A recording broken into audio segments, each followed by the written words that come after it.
Hi, I'm Ava, a 29-year-old marketing specialist in a bustling tech company. My life took a significant turn 2 years ago when I married Jake, my colleague from the finance department. Our story wasn't just a romance, it was a journey that started in the least expected way, at our workplace, and blossomed into what seemed like a perfect life together. I remember the day I met Jake vividly. It was a typical busy morning at the office, and I was rushing through the cafeteria with a cup of coffee, my mind racing with deadlines and meetings. In my haste, I bumped into Jake, spilling coffee all over his neatly pressed shirt. "Oh no. "I'm so sorry," I exclaimed, my face flushing with embarrassment. Jake, surprisingly calm, just chuckled and said, "Hey, no problem. It's just coffee. Happens all the time." That casual, friendly response was the start of something special. We began chatting more often, finding excuses to meet at the coffee machine or in the lunch area. Our conversations flowed effortlessly, ranging from work projects to our shared love for hiking and indie music. Jake had a charm and wit that was irresistible. Over time, our casual meetings turned into deliberate lunch dates. We'd find ourselves lost in conversations, and soon, those lunches turned into dinners. There was an undeniable connection between us, and it wasn't long before we started dating officially. One evening, as we walked through the city park, Jake stopped and looked at me with those warm, sincere eyes. "Ava, I know it's only been a few months, but I feel like I've known you forever." "You're amazing," he said. I felt my heart skip a beat. "Jake, I feel the same way." "There's something special about us," I replied, my hand finding his. Introducing Jake to my parents was the next big step. Coming from a traditional background, they had certain expectations about marriage and family roles. My mom always emphasized the importance of being a homemaker, while my dad often talked about the stability a man should bring into a household. "Dad, Mom, I want you to meet Jake. He's not just my boyfriend, he's my partner in every sense," I told them one Sunday afternoon. Jake was his charming self, but I could sense the apprehension in my parents. "Ava, we just want to make sure you can balance your work and home. It's a lot to handle," my mom expressed her concern. Jake took my hand and addressed them confidently, "Mr. and Mrs. Thompson, I respect your values, and I assure you, Ava and I are a team. We'll support each other in every aspect of our lives." Deciding to move in together was a big decision, but it felt right. Jake's house was a quaint, cozy place, nestled in a quiet neighborhood. We spent days turning it into our home, picking out furniture, painting walls, and sharing laughter and dreams. "Look at us, building our future together, brick by brick," Jake said one evening as we hung a painting in the living room. I remember feeling a sense of contentment, standing there with him in our home, a place that symbolized our love and partnership. "Our little paradise," I replied, a smile spreading across my face. Life in our little paradise took an exciting turn when I discovered I was pregnant. I remember holding the positive test, my heart pounding with a mix of joy and disbelief. Sharing the news with Jake was a moment I had dreamt about. "Jake, I have something amazing to tell you," I said one evening, the test hidden behind my back. He looked up, curious. "What's up, Ava?" I held out the test to him, watching his eyes widen with realization. "We're going to be parents." Jake's reaction was priceless. He swept me into his arms, spinning me around. "This is the best news ever. I can't believe we're going to have a baby." However, the initial euphoria soon gave way to the harsh realities of a challenging pregnancy. Nausea and extreme fatigue became my constant companions. My senses heightened to the point where even the smell of coffee, which I once loved, made my stomach churn. As my condition worsened, I found myself unable to cope with everyday tasks. I would sit at the kitchen table, head resting in my hands, feeling utterly drained. Jake would find me like that after coming back from work. "Ava, are you okay? You look exhausted," he'd say, his face lined with concern. I tried to put on a brave face. "I'll be fine. It's just the pregnancy taking its toll." Realizing I couldn't continue like this, I made the difficult decision to go on maternity leave, albeit without pay. I broke the news to Jake, hoping for his understanding. Jake, I can't keep up with work anymore. I'm going on maternity leave, I told him hesitantly. He frowned, clearly not pleased. Unpaid leave? Ava, that's going to be tough on us financially. I felt a sting of guilt, knowing he was right, but I had no choice. I know, but I can barely get through the day. As days passed, our once tidy home started reflecting my inability to keep up. Piles of laundry, unwashed dishes, and takeout boxes became a common sight. Jake's frustration began to show. One day, he came home to find me lying on the couch, too nauseated to move. The house was in disarray. Ava, what's going on? Why isn't any of this done? He snapped, gesturing to the messy room. I felt a lump form in my throat. I'm sorry, Jake. I can't. He let out a sigh of exasperation and walked away. That night, we ate in silence, the air thick with unspoken tension and disappointment. As my pregnancy progressed, so did the difficulties at home. The once joyful anticipation of our baby was overshadowed by the increasing strain between Jake and me. Our home, once a haven of love and comfort, began to feel like a battleground. With my health not improving, I found even the simplest tasks overwhelming. Our home started to reflect this neglect. Dirty dishes piled up, laundry lay forgotten, and the dust settled on every surface. I could barely muster the energy to get off the couch, let alone clean. One particularly tough day, Jake came home to a sink full of dishes and takeout containers littering the table. His patience, it seemed, had reached its limit. Seriously, Ava? It's like a pigsty in here, he exclaimed, his voice tinged with frustration and anger. I looked up from the couch, feeling a mix of guilt and helplessness. Jake, I can't keep up. You know how hard this has been for me. Jake's demeanor had shifted from his usual caring self to someone I hardly recognized. He started spending more time away from home, often coming back late. His annoyance was palpable every time he stepped into our increasingly chaotic house.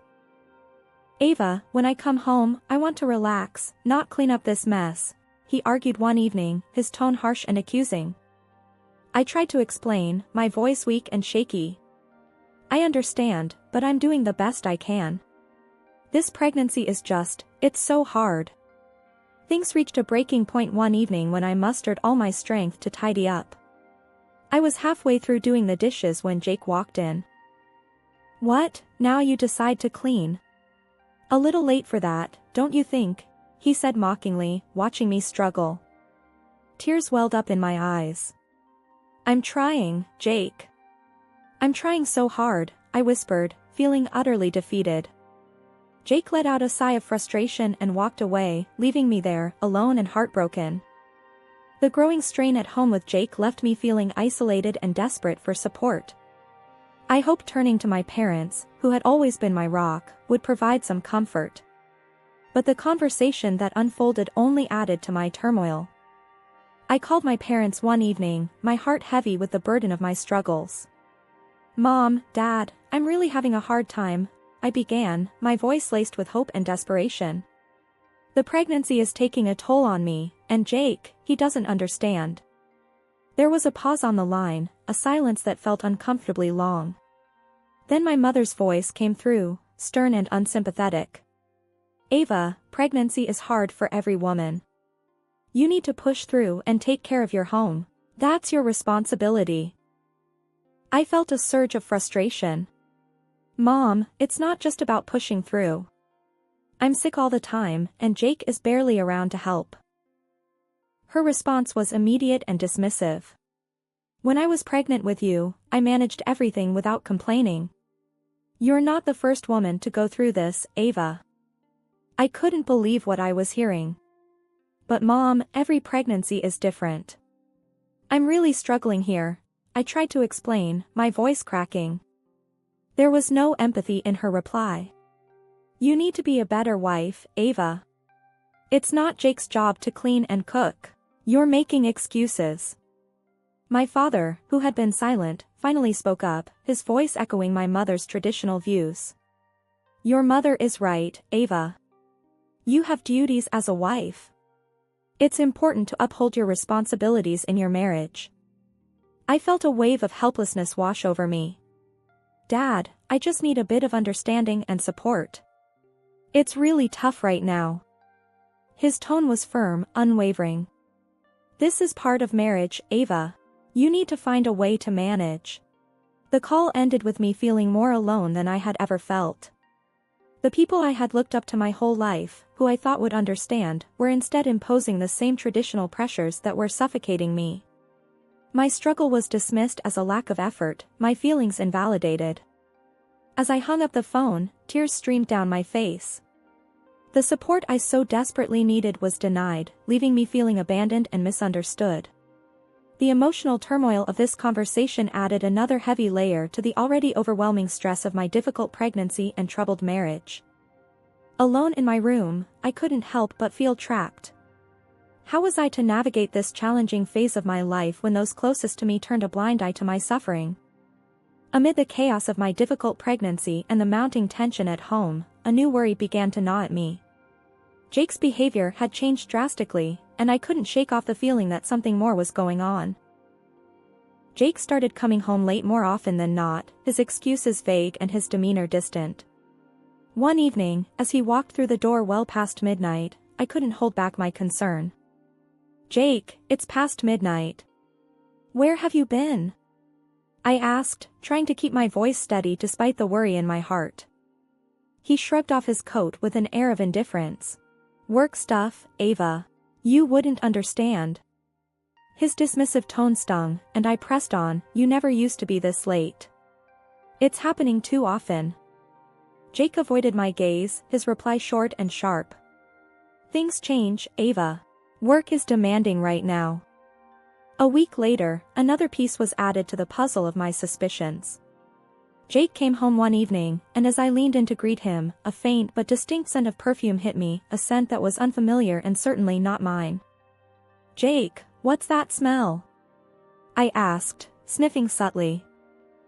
He stiffened, a flash of something crossing his face before he masked it. What smell? It's probably just from the office. You know how it is. But I knew it wasn't just from the office. My heightened senses were picking up something else, something that didn't belong. As days passed, Jake's coldness grew. He barely spoke to me, and when he did, his words were often sharp and critical. One night, as we sat in silence at dinner, I attempted to bridge the growing gap between us. Jake, is everything okay? You seem so distant lately, I ventured, hoping for some honest communication. Jake's response was curt, his tone cold.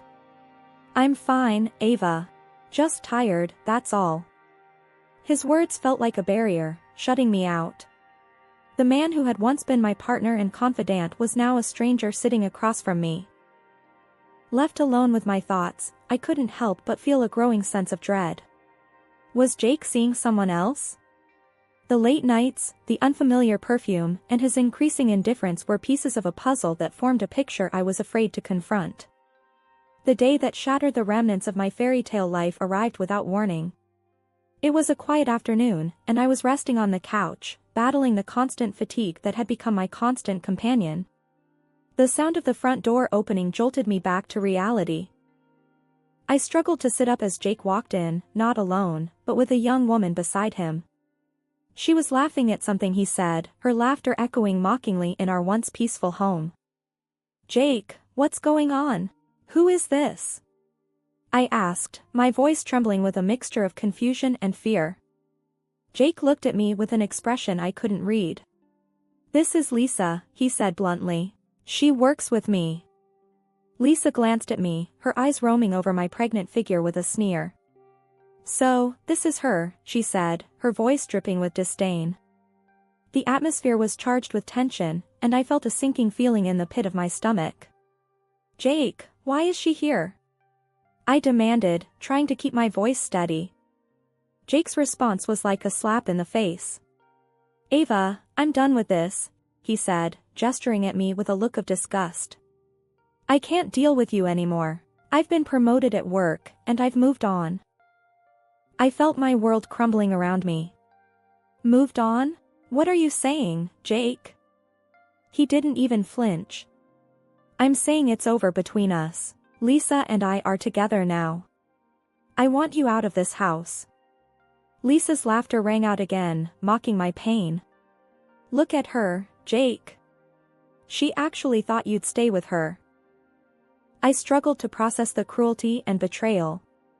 But I'm pregnant, Jake. I'm carrying your child, I whispered, my voice breaking.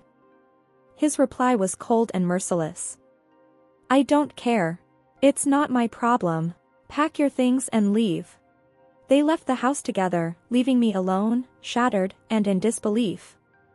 I sat there, numb, unable to comprehend the brutal reality of my situation. The man I had loved and trusted, the father of my unborn child, had just abandoned me for someone else, in the most callous way possible. Reeling from Jake's betrayal, I found myself in a state of utter despair.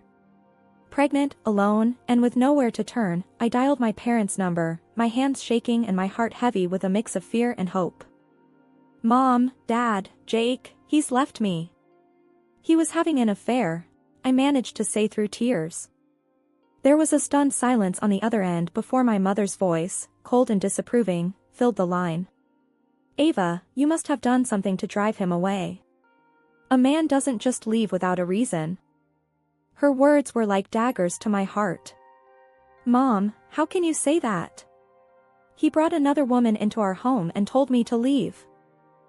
My father's voice then came, stern and unwavering. Ava, you know our stance on divorce. It's a disgrace. You need to fix your marriage, not run away from it. I couldn't believe what I was hearing. Fix it? Dad, he's already left me. He doesn't want me or the baby. My mother's response was final. We can't help you, Ava. You need to sort this out with Jake. We won't accept you back like this. The call ended with a click, leaving me in a state of shock. My own parents, who I thought would be my sanctuary in my darkest hour, had turned their backs on me. At this moment, I thought of the one person who had always shown me a different perspective on life, my Aunt Clara. My parents had severed ties with her because she chose to dedicate her life to her career, a decision they never approved of. But despite their disapproval, I had always maintained a secret bond with her. With my heart pounding and hands trembling, I dialed her number. It was a call for help, a beacon of hope in my hour of need. Aunt Clara, it's Ava, I said, my voice quivering. I'm in trouble. Her response was immediate, her voice filled with concern. Ava, tell me what happened. You know you can always count on me. I poured out my heart to her, telling her about Jake's betrayal, my parents' harsh rejection, and the hopeless situation I found myself in. With each word, I felt the weight on my chest lighten, if only a little. Aunt Clara listened in silence, her presence over the phone a comforting embrace. When I finished, she spoke with a firmness that was both reassuring and commanding. Ava, listen to me. You are not alone. Do not go anywhere. Stay put. I will handle this, she said with conviction. Her words were like a lifeline, pulling me out of the depths of my despair. But Aunt Clara, what can you do? Everything's a mess. Ava, you know me. I have my ways. I've faced tougher situations in my career, and I won't let anyone harm my niece. Trust me, I will set things right, she assured me with a confidence that was both bold and comforting. As I hung up the phone, a sense of calm enveloped me. The storm wasn't over, but now I wasn't facing it alone. Sitting in the living room, I hadn't packed a single thing. I was waiting, calm but anxious, for Jake to return. When the door swung open and he stormed in with Lisa, his expression changed from smug satisfaction to fury as he saw the untouched boxes. Why haven't you packed? You're supposed to be out of here. Jake shouted, his face red with anger. I couldn't help but smile, a sense of serene confidence enveloping me. I'm not going anywhere, Jake, I said calmly. I have a reliable defender. His rage turned to confusion, and before he could retort, the kitchen door opened. Out stepped Aunt Clara, composed and authoritative, accompanied by a sharply dressed man I recognized as a lawyer. Jake's face turned white as a sheet, his earlier bravado disappearing. "Jake, Lisa, may I present to you my Aunt Clara?" I said, pleased with her dramatic entrance. She held up her hand, a signal that she was in control now. "I think I've heard enough, Jake. And you, Lisa, this is not your concern anymore." Jake, now looking like a deer caught in headlights, managed to stutter out, "You are the CEO." "That's right," Aunt Clara replied coolly. "And you, Jake, have just lost not just your promotion but also your job." His shock was palpable, but Aunt Clara wasn't done yet. "And the gentleman here," she gestured to the lawyer, "has recorded every insult you hurled at Ava." I couldn't help but feel a wave of relief and vindication. I never advertised that my aunt was the CEO of the company, Jake. But she is, and she's on my side. Aunt Clara's voice was stern. "Your worthlessness has been duly noted, Jake. You're not only losing your job but prepared to be shaken down for every last cent for your child and for the emotional distress you caused Ava." As Jake and Lisa hastily retreated, their defeat evident, I realized this was more than just a victory. It was justice, a powerful, resounding justice. Aunt Clara, the woman who had silently been my pillar of strength, had not just promised support, she had delivered it in the most formidable way. Well, what about Jake? I will leave him in the past, along with his ruined career and ruined reputation. Do I feel sorry for him? No, not a bit. It is how karma works.